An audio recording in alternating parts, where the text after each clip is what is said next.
Hello, everyone. Welcome to the first ever patron-only stream here for the Eventide campaign. Welcome, everyone. Hi, I am Jason Bullman. I'm the creator of the Pathfinder role-playing game and the creator of the world of Eventide. And I want to welcome you all here. This is the first one of these I've ever done. And tonight I'm excited to chat with all of you about kind of the world of Eventide, give you kind of the big sky view of what I'm trying to accomplish with this, talk about looking forward to the playtest, and how you can all get involved. Some of this is stuff I covered a bit last week, but honestly, this week I think what we're going to be talking about is kind of more in the nitty-gritty, more about what my personal goals are for the campaign, what I hope to accomplish with this campaign, and kind of the specifics of how the playtest is going to work and how you can all be involved in it. So welcome, everybody. Settle in. We've got about an hour of content here tonight.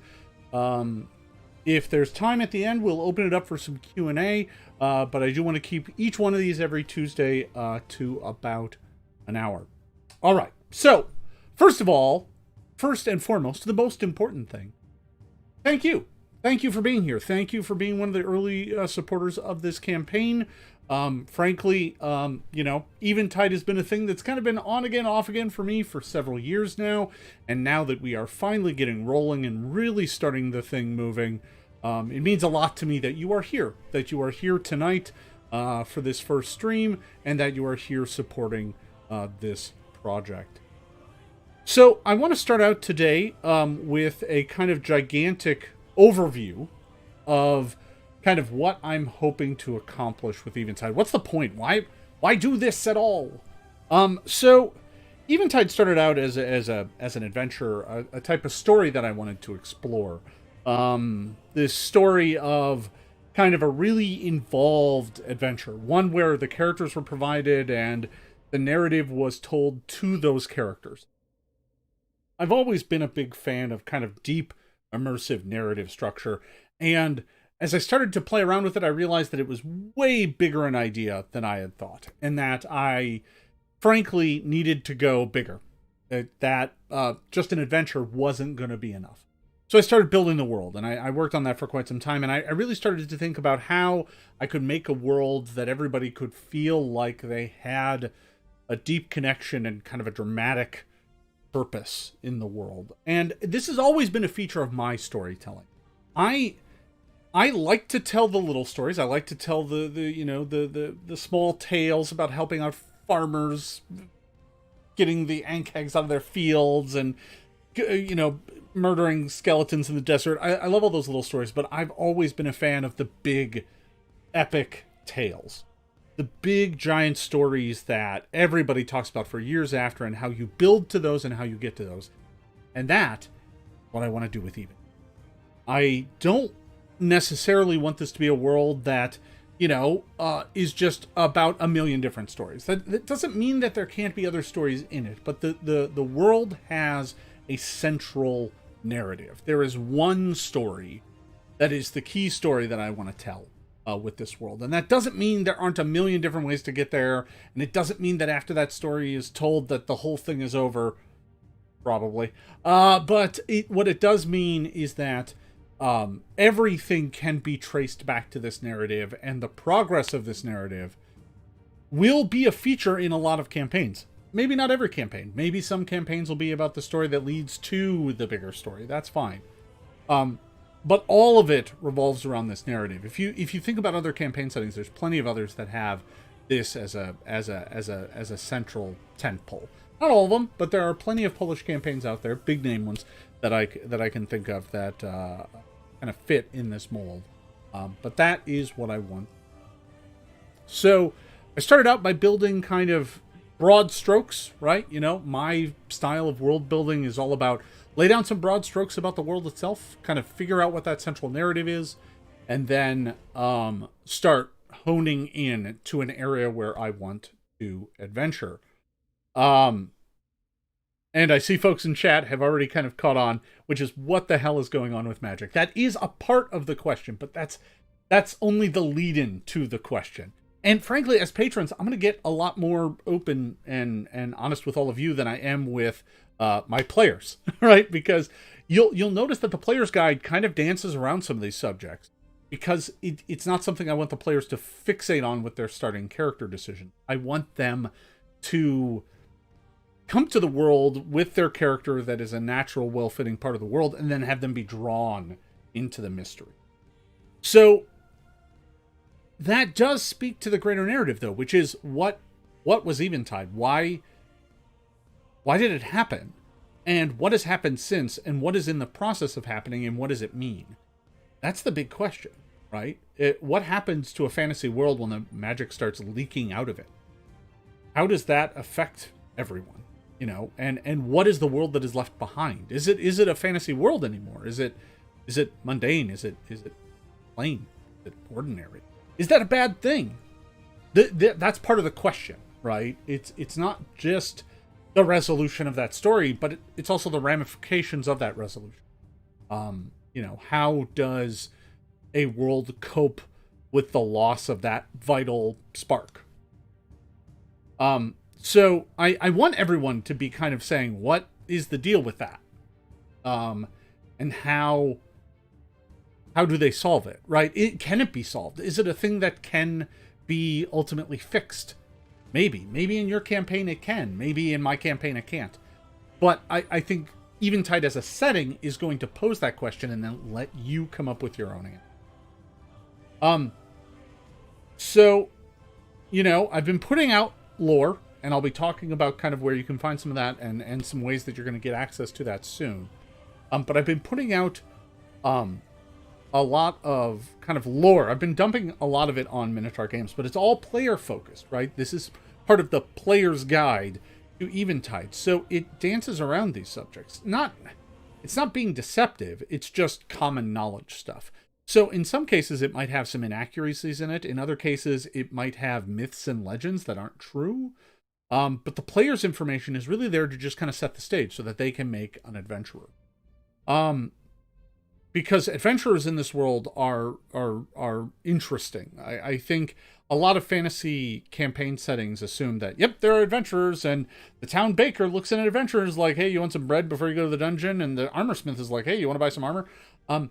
That's not to say that that doesn't happen in Eventide, but in Eventide, people look at as adventurers as if they're unhinged, that they're willing to risk life and limb going into the darkest, most dangerous places in the world just for a chance at riches. They're kind of mercenaries with no morals, and they often bring trouble with them. So a lot of people don't look at adventurers with respect and admiration. They look at adventurers as kind of trouble. And that mindset has been very intentionally created with the fading of magic, and adventurers are oftentimes the ones still wielding it. They're seen as mysterious. They're seen as troublesome. So I'm trying to lay down groundwork, right? So it's about giving lore. It's about giving player options. The player options are starting to fill in. The ancestry material is all up, including the Gloamling. Last night I posted up the backgrounds. Those are all up, including 2 brand new skill feats. Those are all up on the website as of right now. A little parched.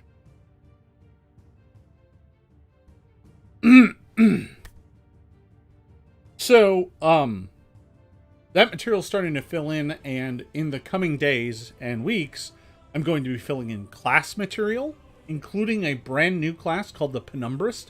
And if you stick around to the end, I might just show you a quick glimpse of the current state of the Penumbrist. We got a lot of it built. I'm about 2/3 the way done. I have a handful of feats I still need to design, and then it's ready to be play tested. So the Penumbrist is coming. The Destiny system is coming. That is actually all done. I just need to give it a polish pass, and that'll be ready to go up.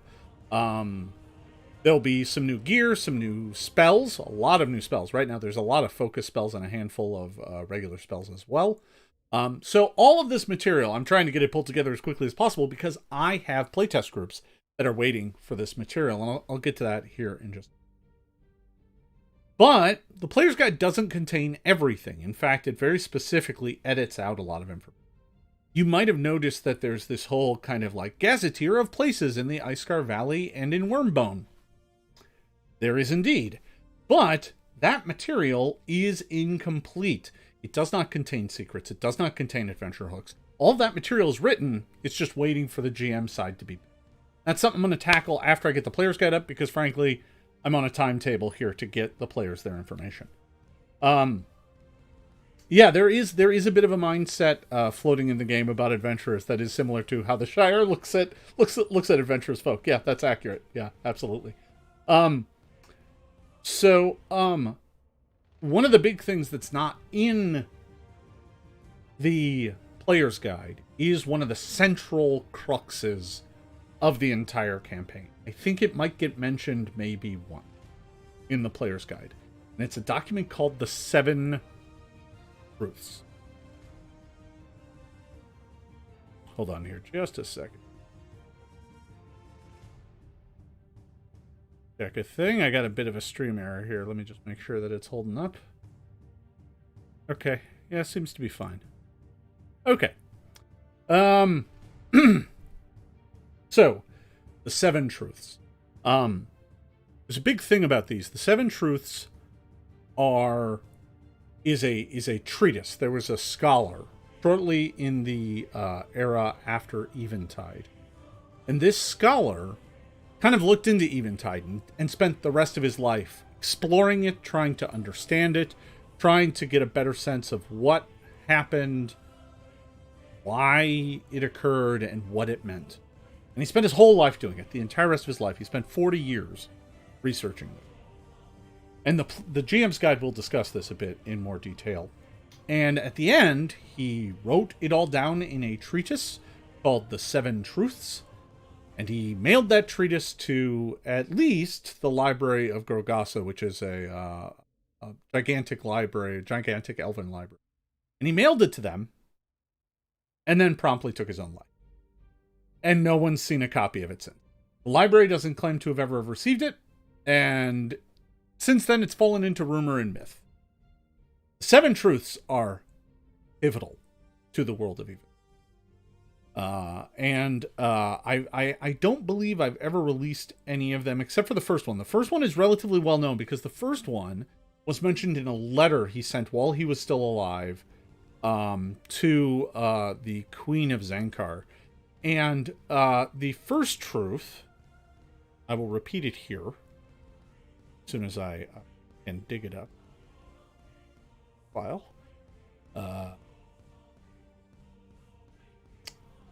The first truth is that magic is dying, and those who use it are disappearing from the world. Now, this isn't really much of a secret, right? This is central to the setting. It's mentioned in the player's documents. It's kind of front and center.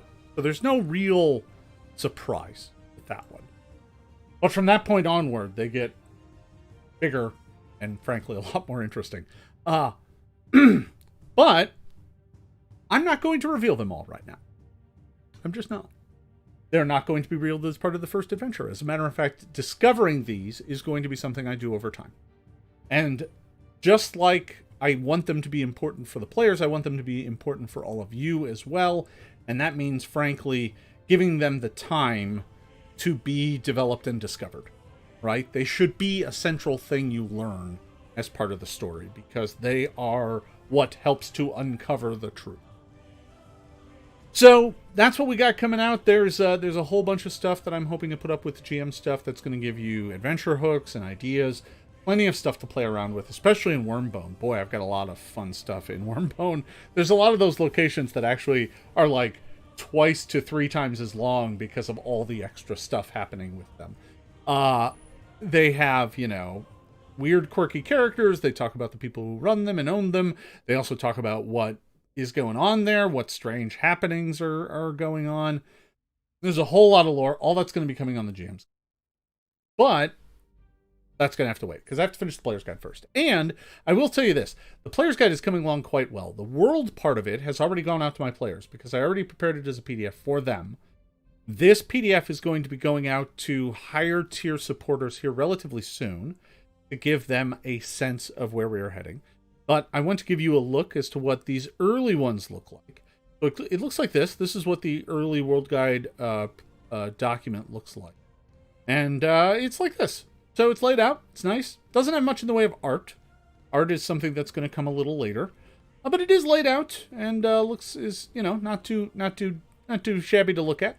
There's plenty of stuff in here. All of the text that you see on this page is text from the website, right?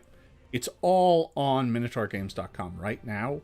But I want to get it to folks in PDF form so that they can use it, frankly, a bit more easily.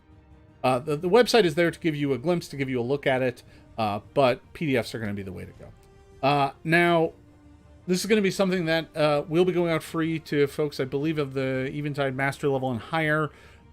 The Scholar level folks get a 50% off these things when they go on sale, but they won't be on sale for a while. I want to get some art. So, that's where that is at. But what I'm doing right now is getting this material to my players so that we can start our playtest. Because 1 month from now, and it's literally 1 month minus a day from now, is the start of the playtests. So, as part of all this, to help me explore the world, to drive me to create more of it, one of the things I am doing is creating a introductory adventure that kind of sets the stage, draws you into the first steps of the stories, isn't there to answer the whole thing, but it is there to kind of give you your first hint of it. And the introductory adventure is called Wolfrin's Fate. And it speaks specifically to a location in Wormbone called Wolfrin's Tower, the old wizard Wolfrin's Tower. And Wolfrin disappeared quite some time ago when a dragon attacked the town, and the dragon suddenly laid down and died atop the tower without anyone hurting it. It just died of natural causes, and its bones kind of petrified in place almost instantly. So no one was able to get into the tower to find out what happened to the old wizard Wolfrin until now. The bones have started to collapse, and the doorway is finally open, and folks can go inside. So the adventurers are going to be some of the first folks tapped to go inside old wizard Wolfrin's Tower. It's kind of like an adventuring gold rush, and your groups can join in with all the others. So I have 2 groups who I'm going to be running through this thing simultaneously. I'll be running one group on Thursdays and one group on Monday. So 1 week a group will play on Thursday, the next week a group will play on Monday. Then the week after that, a group will play on Thursday, then a group will play on the week after that every Monday. So it's going to be in 2-week cycles that we explore each session of this adventure. So it's not going to be at a breakneck pace. Frankly, I'm going to take my time. Why? Because I want to get it right. And honestly, I also want to give all of you a chance to read, digest the information, give feedback, give your thoughts. So that's going to be the pace of the content. The 2 groups are vastly different. I'm not going to be naming any of the players, but I will name them by character once their characters are decided. So I'll kind of do some chats talking about each group. As we get closer to the actual playtests, the way it's going to work is the week before the first session starts, there will be a setup video where I talk about the adventure, what I'm expecting to get out of it, and kind of showcase what it has to offer. At that point, I will also drop that to everyone. Then we go through Thursday and Monday, both groups play. The following Tuesday, I do a wrap-up stream where we talk about what happened in both of my playtests. Then that entire process, that entire 2-week process, just repeats itself every 2 weeks. So there's going to be ample time for folks to play with these. None of them are actually going to be finalized at that point in time, but it does give me a chance to play with them and allow you all to play along as well, because it is a playtest. And that isn't just of the adventure, it's of the new content as well. As I mentioned, there's a new class, the Penumbrist. I want feedback on that. There's the Gloamling. There's a whole mountain of feats and special abilities. I just wrote a new instinct last night for barbarians. That is the Frost Instinct, or the Cold Instinct? No, the Frost Instinct. And it is all about you have taken the cold to heart, and you nurture your rage behind a cold frozen facade that suddenly explodes to life. Very, very northern Alnir. Should be a lot of fun, but I want feedback on that as well.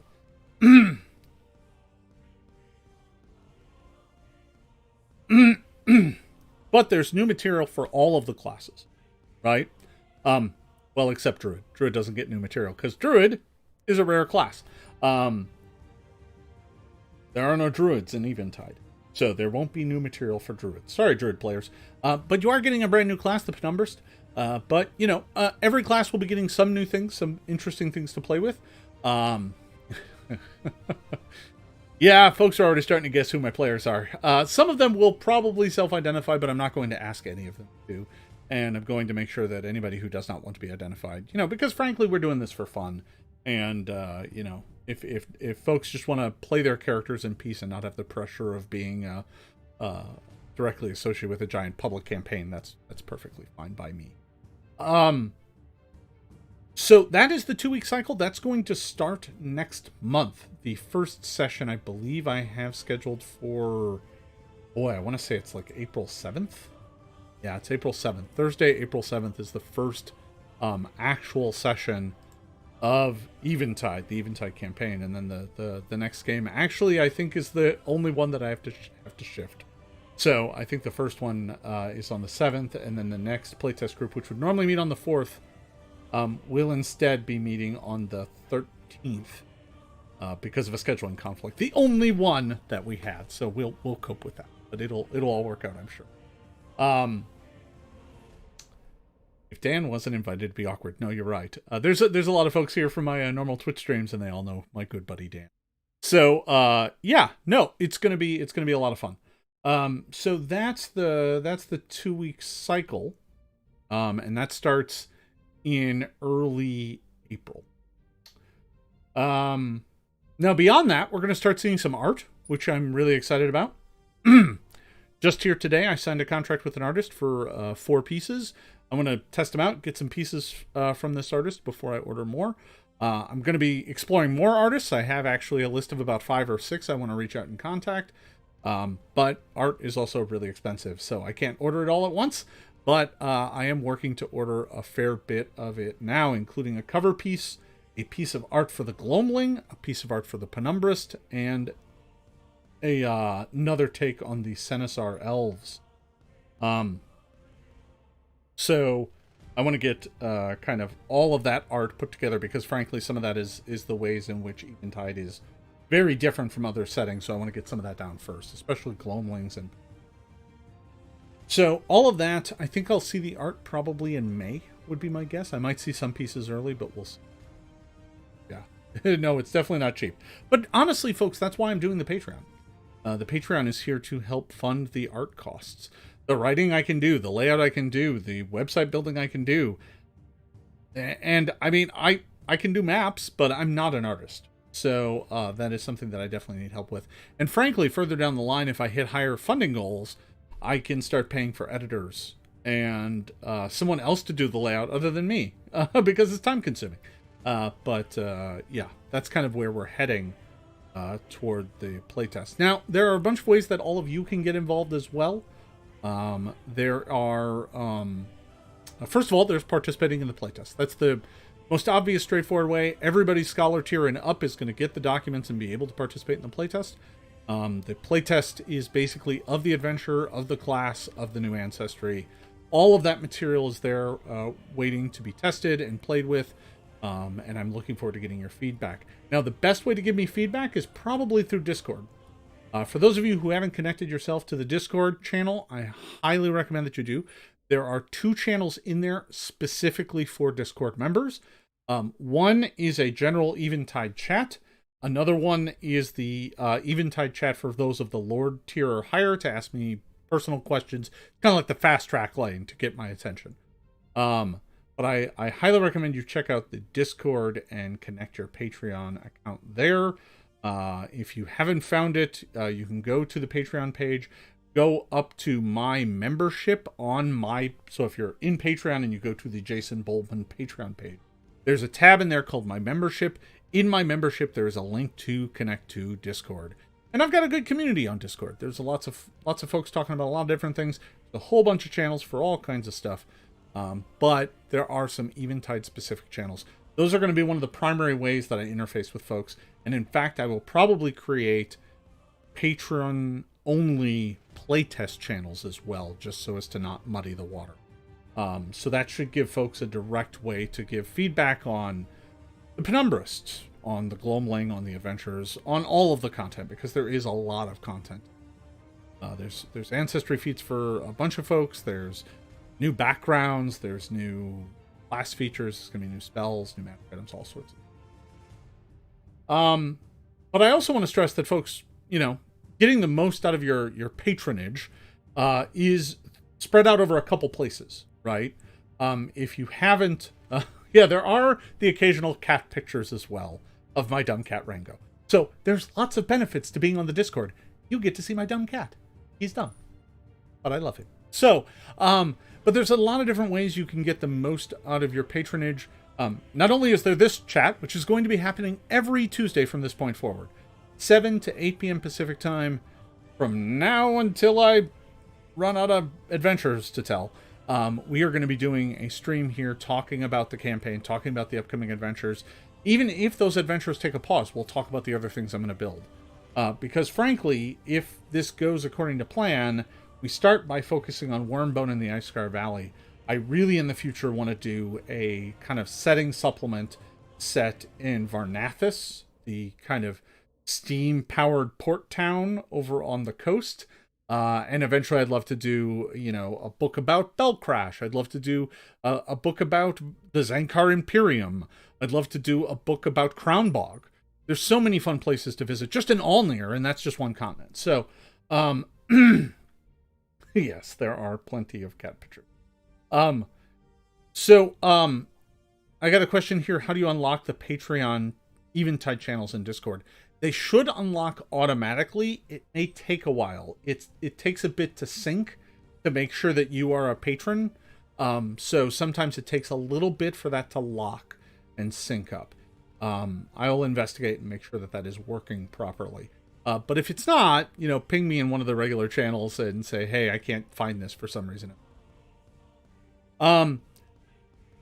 So the Discord is obviously a big way to get the most out of your patronage. The other way, frankly, is making sure you visit and utilize MinotaurGames.com. So I'm going to bring up the webpage here again.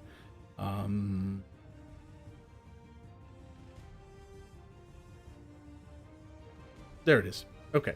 So here we are at Minotaur Games again. This is just the front page of Minotaur Games. If you go in here to Eventide, this is the tab you want to bookmark, really. So this is just kind of the splash page. This is actually available to everybody. But I've added a few key features in here. First of all, there's kind of a base bit of story about the world. There's a bit in here about what makes Eventide special as a campaign setting. And then there is a direct link to some of the patron resources.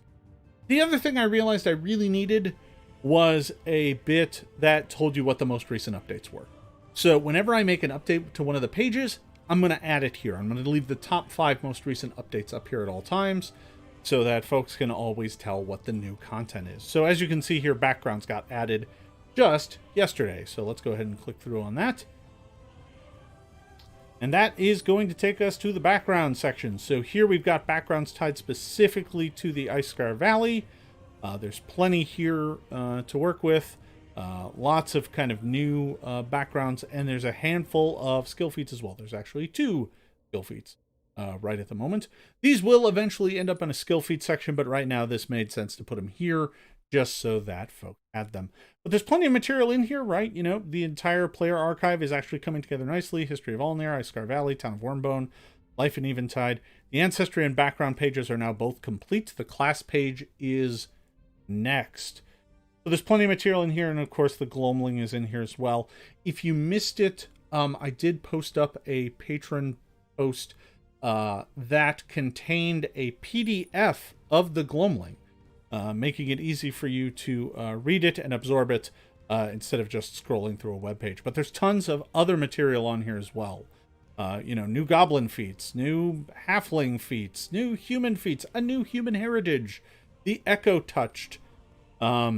So there's plenty of fun material to be found over there on MinotaurGames.com. Make sure you visit it. Make sure to go check it out. I'm going to be adding new material every few days as I build out the class material, destinies, gear, spell, all that kind of stuff. So that's all going to be happening now. You're going to get all of that material. You're going to access to it through the website way before you get access to it through a PDF. Because frankly, this is the best way for me to release it without having to go through all the layout work. So it's a good way to kind of put all of those pieces together. And I just had someone mention that one of the links isn't working. I'll make a note about that and try and dig into that and see if I can find out broken links. Looks like the ancestry. Okay, I can fix that though. No problem. That's probably just a bad link. I'm building all these things by hand via WordPress, so they take a bit of work. I'll fix that up though. The link should work. Here, let me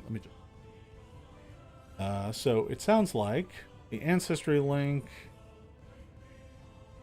from the player archive does not. Go ahead and double check. Ancestry. Oh yeah, hey, look at that. That does not work. Okay. You should be able to find it through the menu option up here though, at the very least. So that'll get you there. Look at that. This stream is already paying dividends. Yeah, it's missing a bit of the URL. I'll fix it. All right. Yeah, no, it's not front page, but I'll take care of it. Actually, I found that WordPress has actually made my life really easy on building this. I originally tried to put this in a wiki, but I realized that was way overdoing it for what I wanted. So, we'll get it fixed. All right.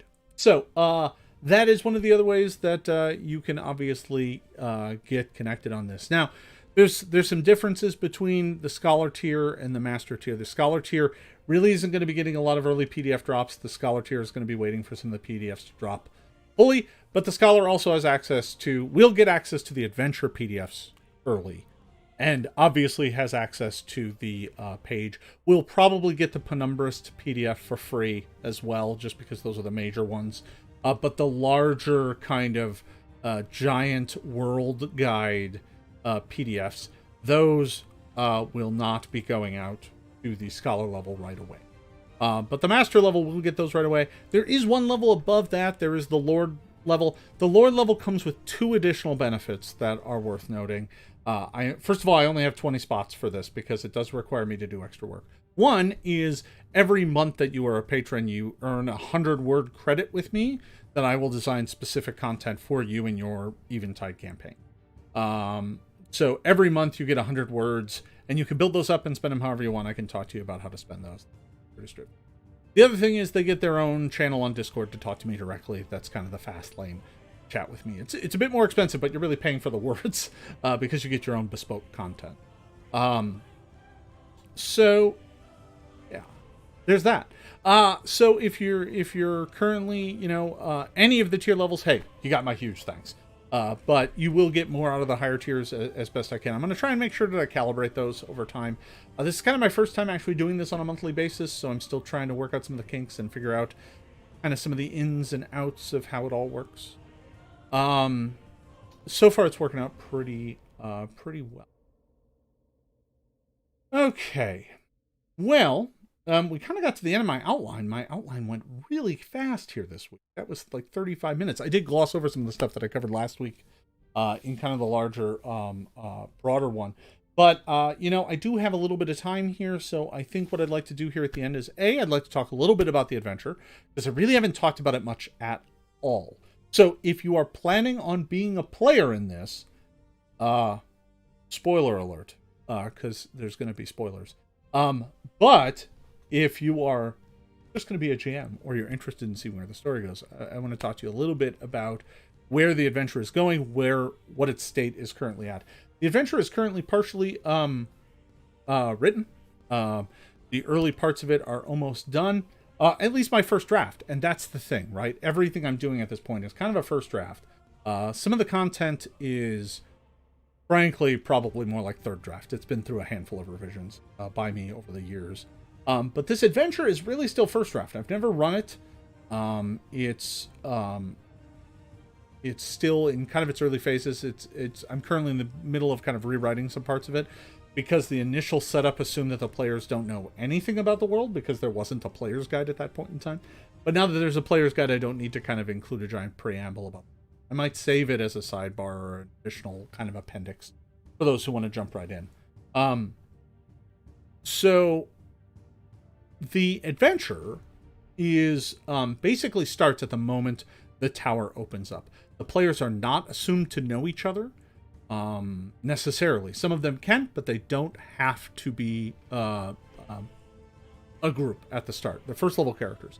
And they're all in the town of Wormbone. They're all adventurers in the town of Wormbone, which is up in that Icescar Valley, north of the Zankar Imperium, kind of in the middle of the continent of Alnir on its northern edge.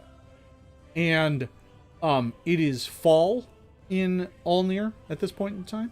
And what happens is the skeleton, which over the years, this dragon has been draped over this crumbling tower. And when it initially died, its flesh melted away within weeks, leaving behind its skeleton that the townsfolk quickly realized they couldn't move under any circumstances. Like, no force that they had allowed them to even chip at the bones or move them out of the way. So the door, which opens out, was blocked by I think it's one of the wing bones that's draped down over it, and it's just blocking the door, and they can't open it. And the upper levels of the tower are all collapsed, and there's no real way to get in that way. But the lowest floor looks mostly intact, but no one can get inside. And the adventure starts when that wing bone finally just kind of collapses from age, and the door is finally open, or at least can be. The pieces, once they're detached from the skeleton, can be moved and taken and stuff like that. There's a handful of them in the museum that's right across the street. So this kind of creates a citywide, gold rush. Everyone who fancies themselves an adventurer comes out preparing to go inside Wolfrin's tower to find out what happened. The town kind of sets up some rules about what happens to the artifacts found inside. Everyone will be paid a commensurate price for the things that they find that are of value, especially of historic value to the town. But, you'll probably be able to keep a lot of knickknacks and oddities and things like that. And, there's also the prestige of being some of the first people. So the players get grouped up as the only bunch of adventurers who don't already have a group. That's how they get grouped up, because the groups are put in a lottery to see who gets to go in first. And then the next group, then the next group, then the next group. And all the groups will be in there simultaneously, but one group has to go in first. They don't want people elbowing and shoving each other, so they're going to do a lottery. And the players end up in the group that doesn't already have a group. So they kind of get pushed together by the town and the way that they decide to let people into the... So that's the kind of start. And the adventure itself, inside the tower, the surprise, surprise, the players get to go in first. But they're going to have some of the other groups right on their heels. So the players get to go in first, and where they decide to explore, because there's a bunch of different areas on the first floor of the tower, where they decide to explore will determine where the second group goes and where the third group goes. 3 groups total. One group is pretty competent and pretty ruthless. The other one's kind of a bumbling bunch of locals. And their choices then determine where the other people go and what happens in those other spaces. Now, players can, of course, go and explore things on their own. There's going to be notes in the adventure about what happens in each individual space after a group has explored it, if it's not the player characters. So basically, the entire story is kind of a dungeon that gets dissected simultaneously by a bunch of different facets. Now, ultimately, the real question is what's going on. And big surprise, you're not going to find the wizard sitting in a chair smoking his pipe going, oh, is something going on? That's not what happens. He's still missing. But as you explore this place, as you get a deeper sense of it, only the players can find out the way to the next area. The problem is that way is, and that's going to lead to part 2 of the event. So the way deeper into Wulfrun's Tower is sealed, and only Wulfrun's signet ring can open it. The only problem is there's no signet ring anywhere to be found in the tower. So that leads to a madcap search around town to see if anyone has one of Wulfrun's old signet rings. So that's step 2 of the adventure, which is exploring the town. The first part is a short dungeon run in the tower where you go and explore different things and you're dealing with other groups and their machinations. The second part is kind of a dash through town trying to find a ring that gets you deeper into the tower. And that's probably about all I'm comfortable talking about at this point in time, because frankly, beyond that, it starts getting a bit fuzzy even for my notes. I know where the story is going. I want to tell a story about getting deeper into the tower and the fact that Wulfrun was himself a student of the 7 Truths. And where that takes you once you discover that and learn that Wulfrun's Tower is also on top of a much larger, much older dungeon structure that is the city of Wormbone. So that's kind of where the adventure is starting. That's where it's going. That's the initial kind of first couple steps of this story. So there's a lot of fun here. I'm really looking forward to kind of playing around with it.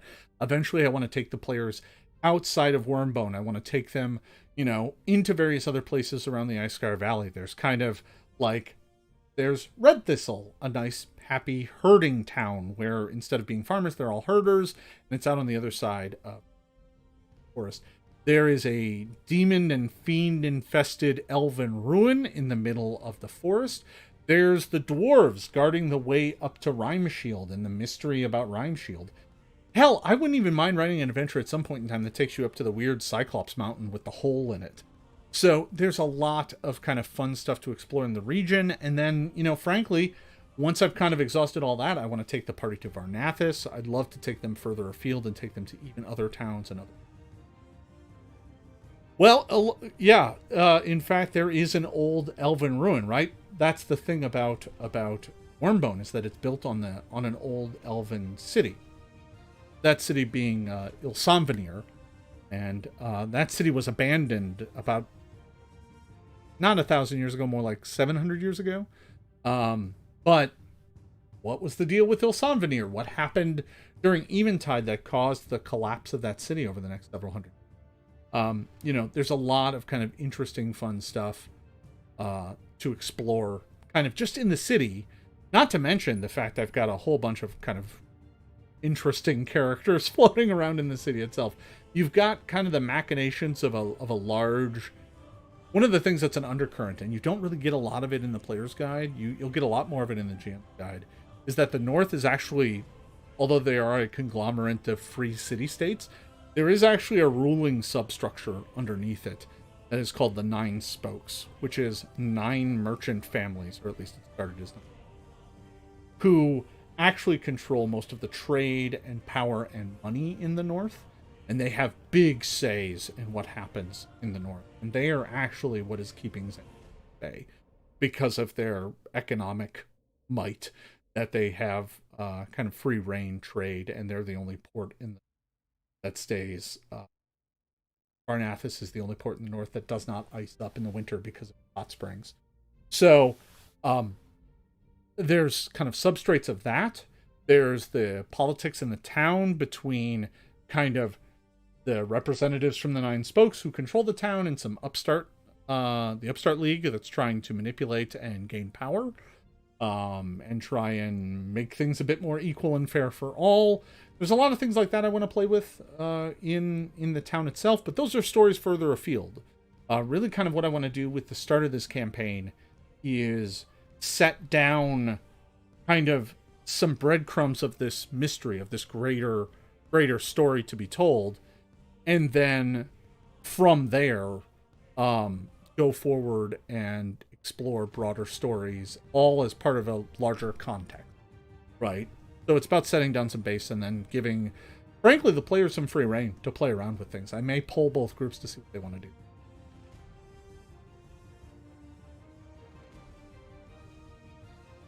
All right, so what I'd like to do is end this about 5 minutes before the end of the hour because I transitioned from this stream into another stream. So I do want to open it up to some Q&A. I realize there's a bit of a delay, so it may take folks a few moments to get their questions up, but I'll be happy to answer some questions you might have. I'd like to end all of the Tuesday ones with a bit of Q&A. So, you know, if you are here in future weeks, make sure to bring your questions, and we can chat about them and talk about where things are going from here. Yeah. So that's where we're going.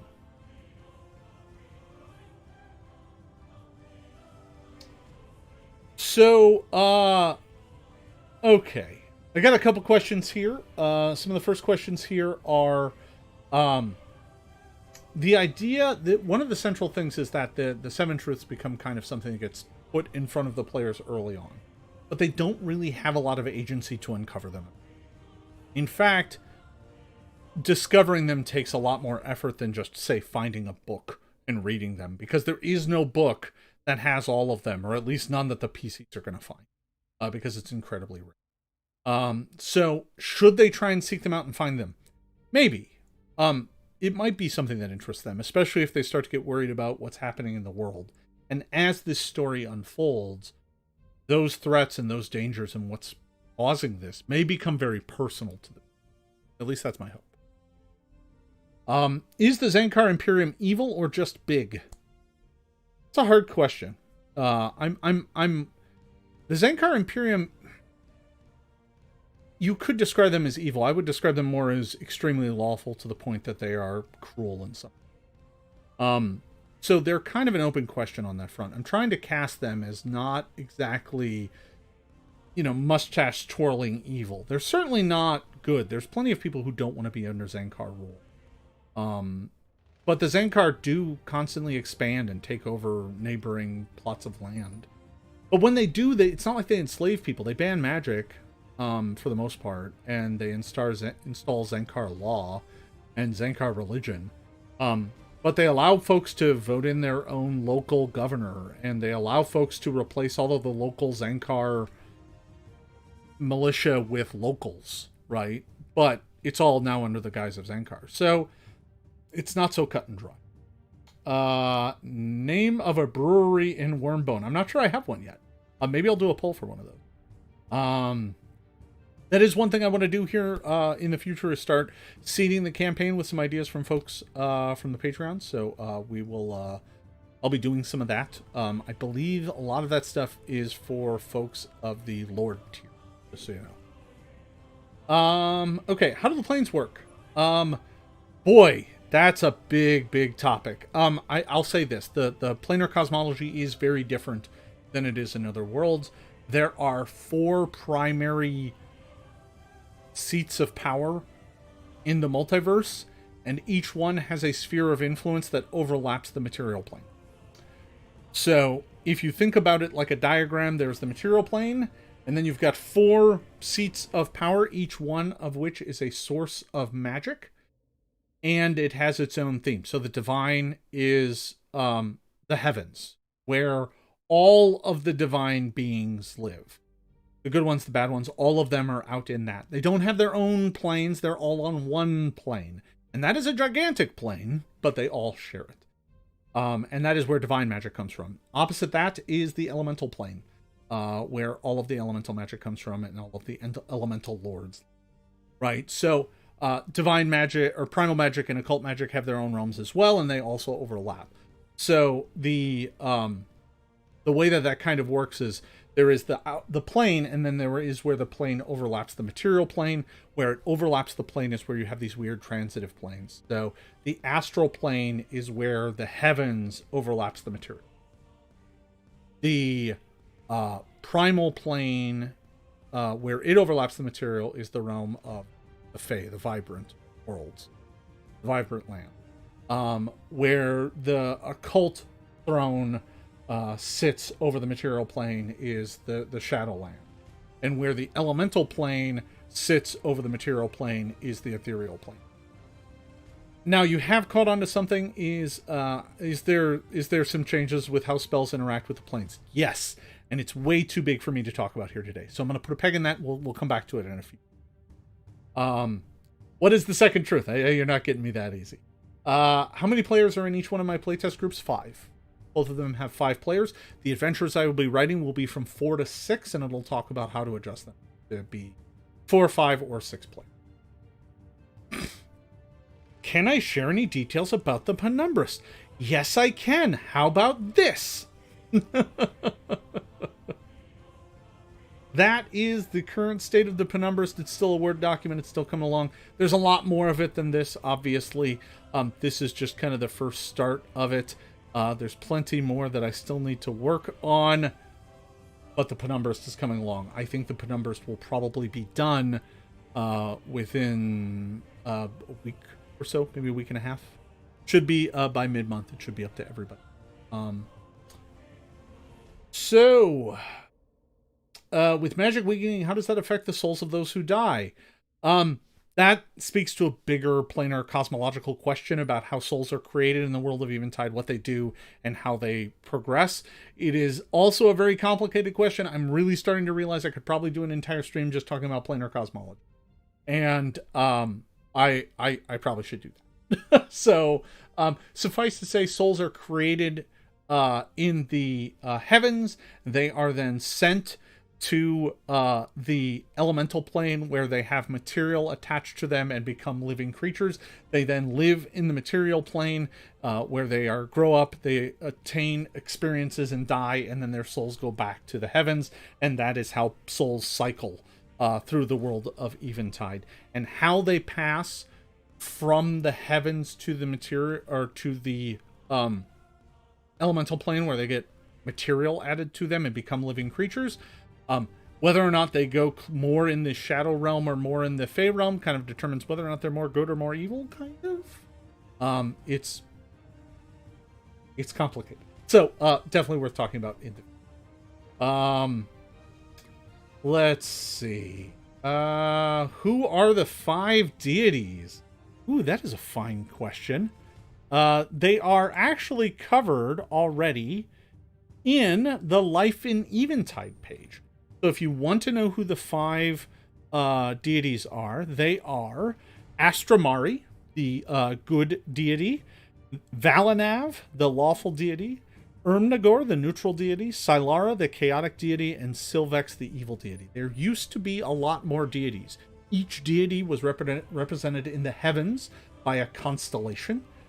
But over the years, many of those constellations have faded, and they have lost followers and eventually lost devotion entirely. Now only 5 remain, and all of their constellations are located around the planet's celestial equator, so that they are visible by all in the night. So there's that. Okay, what else we got? Player's Archive talks about summon spells being changed. Yeah, so summon spells are a little dangerous, and all of them are changed to uncommon. Because there is a chance that when you cast a summoning spell, that upon its conclusion, if the creatures aren't dead, there's a chance that they don't go home. That they instead stay and become uncontrolled. And they get pretty angry at the original spellcaster. As a result, summon spells have become very, very less common. People are not as interested as in being a summoner in this. All right. And I'll answer one last question. Will there be a multi-class archetype for the Penumbrist? Yes. Yes, of course there will. That will be part of the initial release. I'll make sure to put that together. That's actually one of the easiest things to put together right at the end. But I will make sure that that is part of the release.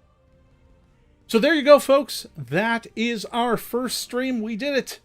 I hope you all enjoyed this stream as much as I did. I am going to go ahead and put this to the credits, which includes all of the Master and Lord supporters. So I want to thank you all for watching. We will see you next Tuesday for another stream where we will talk more about the world. I think maybe next week, who knows? Maybe we'll start diving into some of the planar cosmology. Seems like folks are really interested in that, so maybe that's where we'll head next. I also want to talk more about some of the material as it gets put together. So who knows? If the Penumbrist is ready, we might do a stream about that as well. All right, folks. Thank you all for watching, and we will see you next time.